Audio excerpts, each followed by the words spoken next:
ருசி இருக்கும். தேடல் என்பது உள்ளவரை வாழ்வில் ருசி இருக்கும். பாடு போல தேடல் கூட ஒரு சுகமே. இசை பாடி வரும் இளம் காற்றுக்கு உருவமில்லை.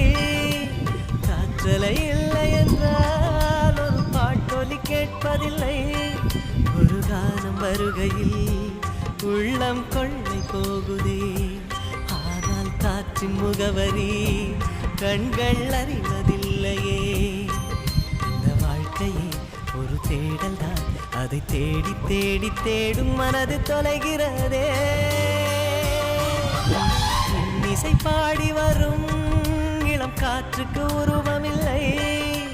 காற்றலை இல்லை என்றால் ஒரு பாட்டொலி கேட்பதில்